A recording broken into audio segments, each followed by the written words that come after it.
Good morning and welcome to Sports Stats live on Comcast Channel 26, also streamed on Facebook and on the New Mexico Sports Network. I'm your host, Ed Nunez, along with producer Alden Iwani. Our special guest today, Cibola head football coach, Rod Williams. Coach, welcome to the show. Oh, thanks for having me. It's a pleasure to be here. Coach, you know what? I've got such respect for you and the way you run your program. You and I've talked to you several times about articles and, times before I was going to cover your games the night before. You've always been very accessible. Class guy, class act all the way. And your Cougars, 6-5 this season, have their hands full, no doubt about it. Second round matchup, you beat Sandia last week, and we're going to talk about that game first. But you've got the Rams coming up on Friday night at 7 p.m. at Rio Rancho, and you played them earlier in the season, and we'll talk about that. But you played against Sandia and a big victory there. And Sandia played well.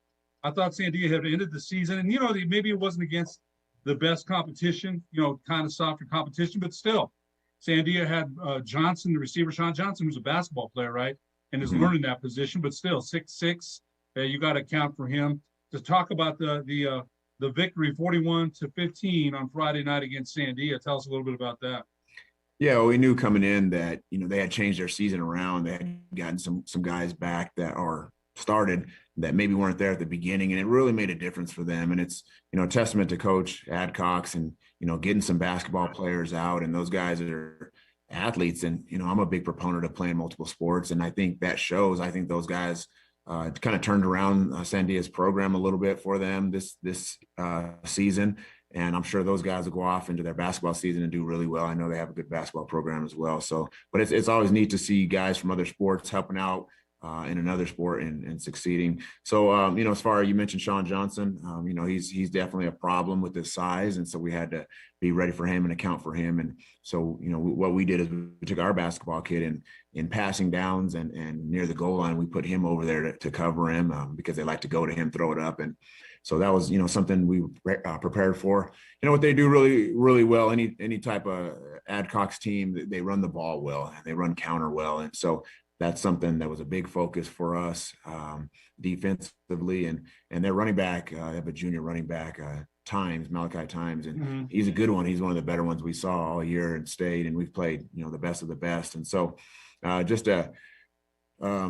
had a good game, and he had showed that on film. And then offensively, going against their defense, and it's the same thing. It's always hard to go against a 3-4 fire blitz type team because they're coming from all angles, and they have a lot of times they have more than you can block. But the kids really adjusted well, and off of a slow start, and we were able to, get it to our guys that make plays. You talked about Sandia and Coach Johnson, or Sean Johnson. It just came out like probably the third game of the season, and he did have, he has size like you mentioned, but he has a lot of a learning to do. You said you took your basketball guy, and I'm guessing that's Marcus Wilson. Correct. Who's he came the second game of the season. You lost to the Cueva, and he was eligible the second season. I think he was hurt.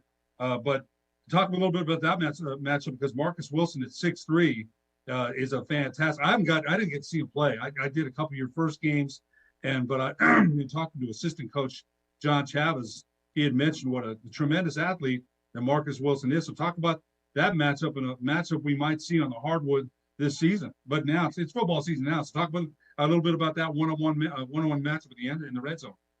Yeah, you know what? As they got down there or close to it, our defense played on fire. They played lights out, and so they forced several punts, and when they did get close, that we'd put him in there. And they really didn't go to him. I don't know if that was because Marcus was out there or not, but at that, they went a different direction when they got to that area. But Marcus is well known on the basketball scene, and he can jump really well. And so for us, it's he's athletic. We knew that if they were going to throw it up, some of our corners are smaller, and obviously he's 6'5". We knew that was just a good way for us to try to combat what they wanted to do down there. And then as far as the hardwood, man, I'm really not familiar with Sean Johnson's game, but I hear good things all the time, and I think he's got some pedigree for sure. And then Marcus is one of the top ballers in the state. So, yeah, it's a good victory for Cibola, no question about it. And again, got the top second-ranked Rio Rancho. What a game they played against Cleveland a couple of weeks ago. and they were leading 27-7, and Cleveland came back all the way back and stormed back, no pun intended, and beat them 28-27. You played against them earlier, and you know what? You had a good 2 quarters against them. You had a good first 2 quarters. You eventually falling 65-35. Now they've got the firepower, and one thing I noticed about them is running back Zach Hill had 300 yards that night against Cleveland, and is probably about as physical a running back as I've seen. There are some comparisons to Josh Foley a couple years ago. I think he's a little bit stronger as far as inside the tackles. Foley had some more outside speed. I think that's just my observation. Nevertheless, your Cougars have their hands full. Talk a little bit about that second round matchup. Your team has to be very excited to be getting another shot at the second ranked Rams. Yeah, it's an opportunity, and that's really what we've been teaching our guys. It's an opportunity, getting to go over there. I'm trying to get them to envision now, just already picturing what it's going to be like, the stands and the crowds and the locker room, everything you got to go through over there, and just embrace it. It's not something that we're afraid of. We respect them for sure. They're running a solid program, and so for us, we know what we have to face, and I think the first game we had a good game plan offensively, but defensively we didn't, and we've kind of owned that and accepted that. And so, we'll make the little bit of changes that we need to defensively to be in a better spot to try to, neutralize. I say neutralize, or slow down is a better phrase. Zach Hill, when you have a great running back like that, he's gonna get his yards and his touches and touchdowns and things like that. But if you can force teams that have a good position, if you can force them to win games or be successful another way, that's what you want to do. We're not gonna plan on stopping him and holding him to under 100 yards or 50 yards or whatever. That's not the plan. But we do want to slow him down, and then hopefully we can make them do things that they are less comfortable with. It's a matter of getting hats on that guy, right? I mean, he breaks tackles, and then he's got vision, cutback speed. I wouldn't say top flight speed, but enough to get those tough yards. And I saw that against Cleveland. There was 2 runs in the first half that he broke tackles, and then when he got in the secondary, waited till the tacklers went by and cut it back. So you've got to make sure, right, that you have a lot of hats on him and finish the play, I would think. Yeah, anytime you face a guy like that, you're right. You talk about what he excels at is he's very patient, and then he's explosive. So he's kind of slow to the play, and then he explodes when he knows it's there, which is a mark of a very good back. And so with him, when he's going downhill, he's at his best. I think if you can make a guy like him run a little bit more east-west, you might have more success. But it's like any running back. Last week, same thing with Malachi Times. The more hats you can get to the ball and swarm and rally to it, the better you're going to be. If he's in situations where it's 1 or 2 guys trying to tackle him, individual tackles, most people aren't going to be successful in that business meeting with him. This is the style he plays. So you got to get a lot of hats around there, and you got to try to make him go east and west. Different runner. Malachi Times in the hole might have some of the fastest speed I've seen. That kid he can run between the tackles. He breaks that, but those feet, man, you got it right. Different runners, Mm-hmm. but maybe playing against Malachi Times a little, and you already know what you're facing. You faced him once already. I'm sure you've watched some film. Got a quote from you. We always try to get quotes from people that know you. All 3 of my sons, Gannon, Logan, and Aiden, have played quarterback for Coach Williams. I've known him for going now for 20 years. There's no one else that would let coach my sons in football. Cougar offensive system reflects what you see on the college football fields, and that's from assistant coach John Chavis, who I asked to supply a quote for me about you, and he was kind enough to do that. And I thought that was very very nice of him to say that. Oh, I mean, that's first class of him. I mean, he's always been a huge supporter of me, thick and thin. No matter what in my career, he's kept up with me, and so he's always just been a solid attribute for our program. And I just, again, the biggest thing with him is he's just always been loyal and believed in me, and in your lifetime and the many things you do and the endeavors you come across. Not everybody believes in you, and so when you have anybody that believes in you, it's always just a blessing from the Lord that you have people that actually really care about you and believe about you and what you're trying to do with young men. You know what? It's the way you do it. I've watched you. I've talked to you many times over the last 2 years, And yes, you're a football coach, right? You're building young men. It's more than about football, though, right? We always say that.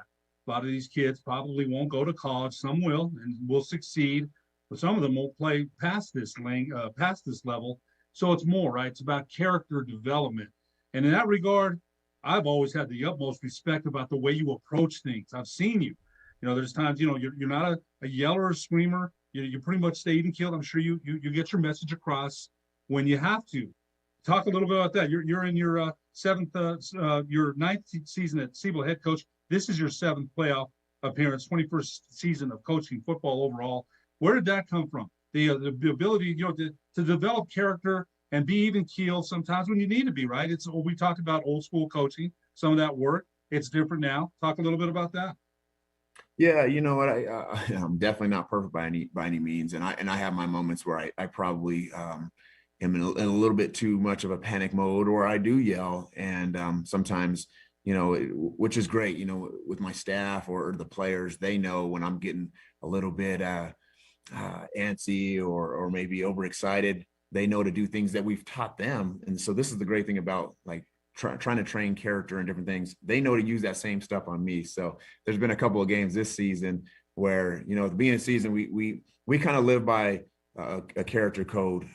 It's DAWGT, so dog T. They know it. I expect them to be like, if anybody out in the street asks them what it stands for, or what's the character you learn in the program, they ought to be able to not only repeat it, but explain it and understand how we live it. So discipline, attitude, work ethic, greatness, and toughness. And so that at the beginning of the year, I had them develop signs for each one, and, discipline and, attitude. And they give me all these signs and things. And so there's been a couple of times where I've been upset with the ref officiating a call or something like that, or maybe I'm just really on one of the players and they'll, hey, coach. And they'll just remind me of a signal, hey, attitude, you're okay. And, we had a tough game against Volcano the other night. And I really felt like I was the problem, and I was, what held our team back that time. And afterwards, I was pretty bummed. And, but I had guys coming up to me and just reminding me, hey, coach, keep your head up, attitude. And that's really what it's about. They work together, and as coaches, we really are in the business to develop young men. I think it's one of the last lines of defense or last avenues to really get kids to just work on their character and be better citizens than hopefully had they not played in for our program. But those are things we do work on. We've been working on all season long. We really hit it hard in the summer, and we have a theme for each day. So today is attitude. So I'll start off practice talking about attitude, or I'll have a coach do it, or I might even have a player come up and just tell us a little bit about attitude. And then maybe, somebody that they feel like on the team has a great attitude. And so it's just internalized. I don't want to just have like cute phrases or anything that, we're not really living. And I can just say, hey, we're talking about these things, but I'm actually trying to get them to internalize it, buy into it, and use it all the time. And like I said, they've even used it on me, which is great. So I really appreciate that. And I feel like when I hear that, they're learning. But you know what, though? I think what's important to me, right, is back in the day when, the coach's word was law, they didn't make mistakes, right? It really, that's the way it was. And everybody fell in line with that kind of philosophy. But if you feel comfortable enough, coach, to say, hey, look, I might have been the problem, that tells people that, look, coach is human too. He's not on a pedestal and saying, I don't make mistakes. He's saying it. He did too. It shows a vulnerability, but you still got that strength. Still got the strength as the head guy, right? But hey, look, I may have been the problem. I think that builds more trust within the system, within the team, because then they can look and say, well, look, hey, coach said he made a mistake, right? He's not perfect, so we can get through this together as a unit. That's I can't speak enough about that, because sometimes we do that. I think wins, we don't hold on too long enough because we're saying we should have done that, executed that. Losses rip us up, man, right? They rip us up. Exactly. So I think if you can take a look at yourself and the kids see you do that, how far does that go? And you're a humble guy, coach. You've got humility. It means something. Yeah, that's why we're in it. I mean, it's after that game, the first thing they were saying, because you meet after the game, and like you said, you lose, it just tears you up. And all weekend long, I'm thinking about it, and it was just I'm kicking myself. And it's a game that we shouldn't have we shouldn't have lost that game. But right away when I told him, hey, this is, what, guys, to be honest, this is on me. We moved the ball up and down the field. I did not prepare us well enough in the red zone. And, every time we had 5 opportunities that game in the red zone and we came out with no points. And so felt like that was me. But the first thing they said is, hey, we're family. It doesn't matter, coach. It's okay, coach. We're family. And, that was just a blessing for me, because it really hurt, knowing that I'm the one that put my kids in a bad spot and this is not on them.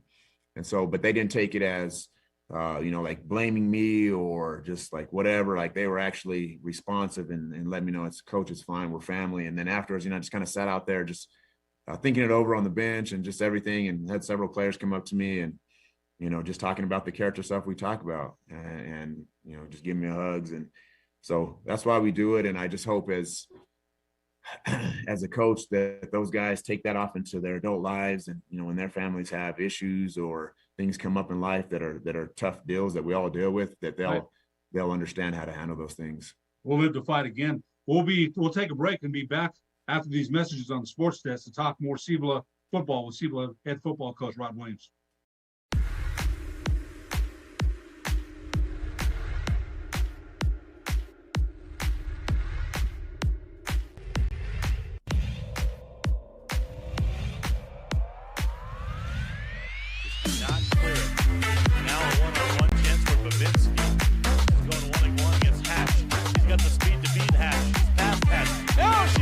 The keeper, a second effort on the tap, a third effort, and it's in. It's a hat trick for Babinski.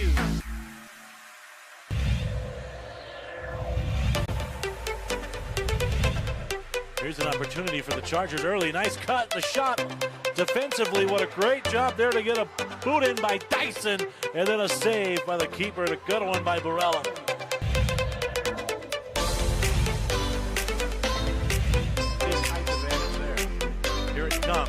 It's just Cibola on the header, and it's in! Off the deflection, on the corner, Cibola scores!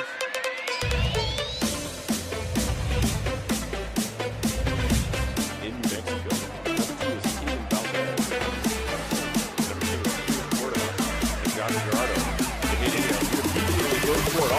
and just like that, no flags on the field. That's a 57-yard touchdown to tie the game, ending the extra point. Josh Gerardo to Caden Valdez on the first offensive play for Volcano Vista.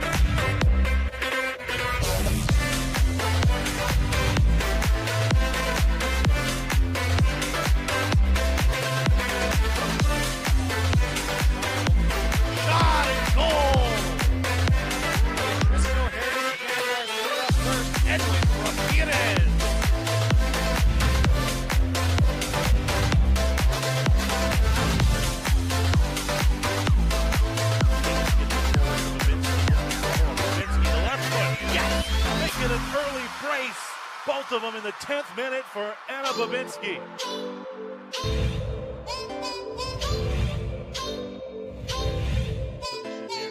Dominic Purdy in this offense. They'll give it to Beal up the gut. Biggs.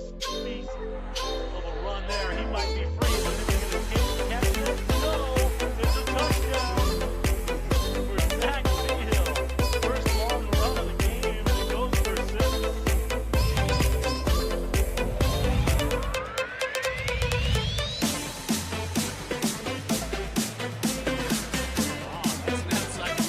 For sure, and it's good.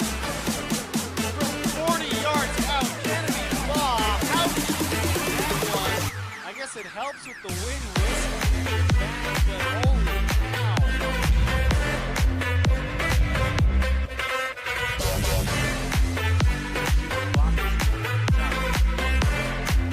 Give it to Dixon. Dixon's got some room. Dixon towards the sideline. Dixon is heading toward the end zone, and he is in. Oh my goodness. The point after pending was oh my goodness.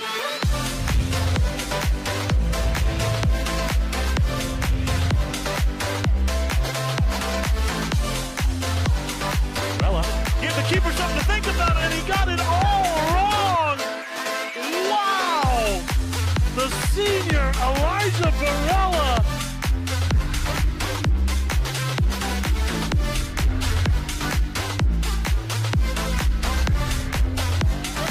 The energy landscape is limitless and ever-changing. Cleaner energy resources are crucial to New Mexico's environment. For 100 years, PNM has utilized cutting-edge technology and employed hard-working New Mexicans to ensure that we have consistent, reliable energy when we need it. For life's loudest moments, quietest moments, and every moment in between. We're dedicated to providing you with energy now and into the future. All you have to do is dream of what to do with it next. A burglary takes place in the United States approximately every 15 seconds. International Protective Service is your answer for commercial and residential security in all of Albuquerque. IPS will work with your monitoring company for fast, reliable response times. You can rest easy knowing you, your family, or your company is watched over by International Protective Service. Call International Protective Service today.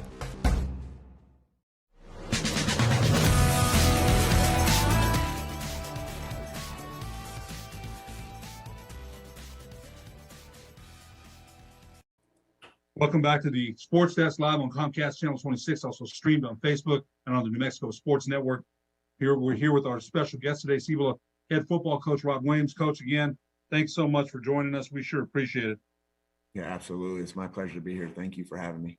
One more quote for you, and that's from somebody else that knows you. He's the total package, knows football, knows kids, and high character, and that's from Cibola athletic director Ray Rodriguez, who's, as I told you, is a very, very good friend of mine So I've known him since I've been 12, for years and years and years. And he's just, like I told you, one of the finest people that I know in my life.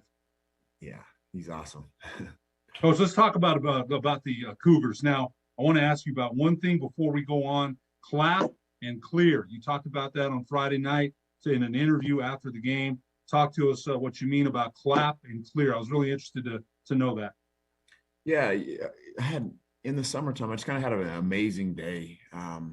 I don't know if you're familiar with Wade Salem, but he does the Character Matters curriculum. And he had set me up. He had been trying to set me up with a guy from Chandler, Arizona, really good program out there. And so finally it worked out. So me and this guy meet up and we have, we sit down for dinner and he's just telling me about all these different things they do in their program and more so just mental aspect and other things that weren't even X's and O's or football.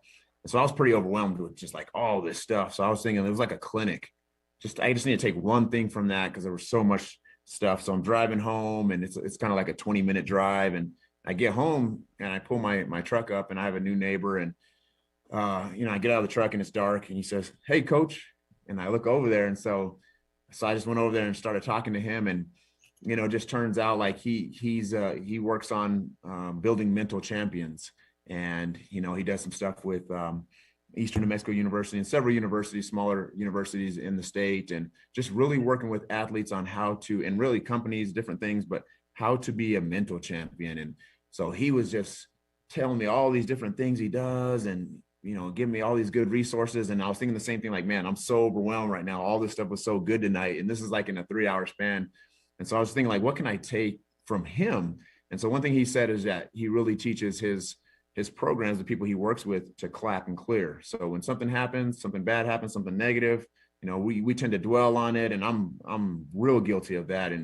But we simply just clap and then we clear. We just kind of wipe down and clear it, and it's just a way of saying us, okay, get under control. And it might be I'm just like anxious. Sometimes Aiden will be a little anxious, and I'll just tell him, hey, clap clear, and he knows to literally clap his hands, clear it off, and it settles him down. He'll do that to me. The other night we fumbled on the first play of the game and I was really upset with the running back. Like, really, we're going to start off like that? Because we were pretty fragile mentally, just having lost to our rival, and we've had a lot of injuries and things. And so, but everybody's coming up to me and say, hey, just clap clear. And then I went over to the kid, and instead of yelling at him, that's the thing I did. I clapped and I cleared him. First time I've done that. And it was kind of funny I put the clear on him, and he understood right away. I was like, he expected me, you could see it in his eyes, he expected it to be confrontational, and instead it was, you can see his eyes and his demeanor change, like, okay, coach, I got this. And it's a way just to, move past something and have move on to the next thing. Can't dwell on it. Let's go. So we clap and clear. So I think that's great. Now we're going to talk about your Cougars, and no conversation is complete without talking about junior quarterback Aiden Chavez. He's 6'5", 205 pounds, 203 of 326 on the year. He averages 285.5 yards per game, 30 touchdowns. Talk about him, what amazing he did. His dad, John, is one of your assistant coaches, a great guy. I really like talking to John. He did a lot of work during the summer. Went to a lot of different camps, was hurt late last year. What kind of season has he had?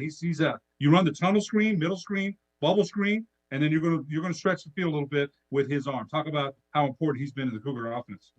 I mean, yeah. I mean, when you have a player like him, he's very talented, and I try to use that. Like I try not to put him in situations that doing things that he's not as good at. But he can throw the ball.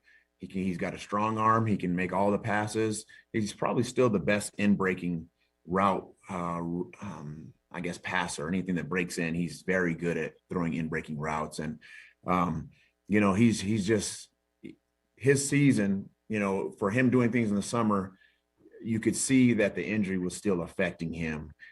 Just the way he was throwing it, his footwork, he was trying to just use a lot of arm. And so we talked about that. I talked to his brothers as well. Sometimes he'd come out to practices and kind of just check him out. And we'd notice the same things. But you saw after like a couple of games, it just started clicking for him. And then he's just making plays left and right. You can see the confidence, and he's just fun to be around because he's always pretty level-headed, and he makes a lot of throws, and he's a great teammate. He really does want to see guys besides him shine. And so like if somebody else does really good, like our running back or one of the receivers, makes him feel a lot better. There was a time where it was like him and our receiver Nathan, where they would constantly, it was like them too. But he's kind of moved on from that, where he trusts everybody now, and he likes to get everybody involved. He's great with his offensive line. He's always checking on them and talking with them. He buys them burritos every game day. He's always trying to do things. He does all the things right. He's always trying to do something to lift up his teammates, and that's really what I like about him. Beyond his talent, he's got tons of talent. Love being his coach. It's a huge, this is something I'll remember for the rest of my life, that I got to work with a kid like him, and we have such a close relationship. He understands me, I understand him, and it's just been a joy and a blessing to be able to work with him. But you see throughout the you mentioned some of the stuff we do, and it depends on what the team's given us. But he does all those things well. And what I would say one thing that he's really grown at this year is just his ability to extend plays. And coaches have kind of mentioned that to me. For as big as he is, you see he kind of like moves backwards, side to side, does a lot of things to extend it, and then get a play off and make a big play. Now, he's made a lot of those this year. Sometimes he does a little too much, and it'll cost us, but we've had more benefit from it and the things he's done and moving around and buying time. And he's getting better and better at it. And he's getting better at, really trying to make sure he's not throwing over a defender that, can make a play. And so he realizes what he needs to get better at. He works on it, and he's just done a phenomenal job. And he's a awesome quarterback, awesome player in our state. And I love being his coach. You mentioned that, and, Nathan Lopez has had a great season as well. And we don't have time to talk about them all. Nathan Lopez has made some unbelievable catches. Got about a minute left, and I'm going to give you a chance to talk about your defense, which will play a big part in Friday night's game against Rio Rancho. Talk about your defense a little bit. Yeah, you know what? It's interesting. I know we're quick here. We had lost a really good player early in the summer, and I think would have been one of the best players in the state. We moved on from him, and then we had several injuries. We played a really difficult schedule, and we had several injuries over the first 4 weeks alone. And to their credit, we've had at times, literally, we're just plugging guys in. We're kind of a mash unit going into some games, but they just keep playing hard. They've never quit or just kind of given up and let a team just, stomp them in the ground, and it is what it is. And no, they've always fought, and they stayed confident. They give us great looks in practice, and it's been awesome to see their resiliency and their fight that they have in them. And now, we've made some adjustments and got some different guys playing positions for several weeks that we've improved on that. And I look forward to them coming out there with the defensive scheme and plan we have this week, and just pinning their ears back and going and playing on fire. Coach, one last thing, those games are usually won in the trenches. It's going to be an interesting game against Rio Rancho on Friday night, your second meeting with them. We wish you all the luck, and we sure thank you for joining us today on the Sports Desk. Yeah, absolutely. Thank you for having me. It was a joy to come on, and thank you for all you guys do for high school sports and for the kids. For producer Alden Iwani, I'm Ed Nunez. We'll see you next week on the sports desk.